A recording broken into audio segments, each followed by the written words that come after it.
వ్యవహారం ఇది నాకు అర్థం కాదు. మళ్ళీ ఈ చేసినాడు కూడా ఇప్పుడు మళ్ళీ అదే కాంగ్రెస్ పార్టీ అంతేనా? మళ్ళీ పాత కాంగ్రెస్ మోపైంది, మళ్ళీ కరెంటు కోతలు మోపైనాయి. వెనకాలం ఇంకేం గతి అవుతుందో మార్చి ఏప్రిల్ ఏమవుతుందో ఇంకా కరెంటు కోతలు మోపైనాయి, మంచినీళ్ళు సరికొత్తలేవు, అడిగే నాతులు లేడు. ఎవడన్నా గట్టిగా నిలబెట్టి నిలదీసినడితే వాడిని పోలీసు నిలబట్టేయడం ఇదేనా రాజ్యం? ఇంకెవ్వడు కొట్లాడాడు, ఎవరితో కాదు. అది అవతార పంచాంగం. మళ్ళా మనమే కొట్లాడాలి అంతేనా?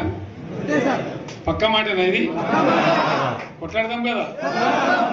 ప్రాణం పోయినా సరే తెలంగాణకు రక్షకులు మనమే, తెగించి కొట్లాడాల్సిందే. తెలంగాణ హక్కులను కొట్లాడాల్సిందే మనమే, కొట్లాడి తీరాల్సిందే అన్న రెండవ మాట లేదు. గౌరవంగా బతికింది రైతులు, ధీమా వచ్చినండి.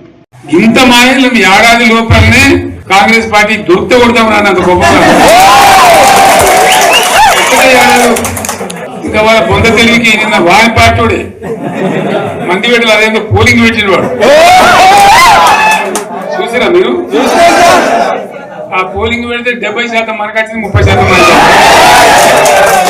వాడు పెట్టింది, మనం పెట్టింది కాదు. 75 పరిస్థితి. అదే నేను ఏమంటున్నా అంటే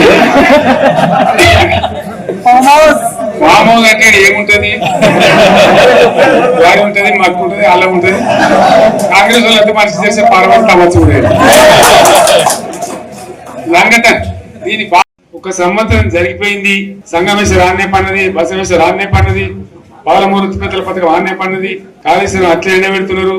ఇవన్నీ అన్యాయాలని కాబట్టి ఫిబ్రవరి నెలాఖరులో ఒక పెద్ద బహిరంగ సభ పెట్టాలి. మీరు కథ చూడాలి, జరుగుతా ఉంది. సరే, నేను గంభీరంగా మౌనంగా చూస్తున్నా. నేను కొడితే వడ్డీ కొట్టు నాకు అలవాట్లేదు కదా. మీ కష్టం వృధా పోదు. తప్పకుండా రాబోయే రోజుల్లో విజయం మనదే. అయితే మన విజయం మన కోసం కాదు, అది తెలంగాణ విజయం కావాలి, తెలంగాణ ప్రజల విజయం కావాలి, తెలంగాణ రైతుల విజయం కావాలి.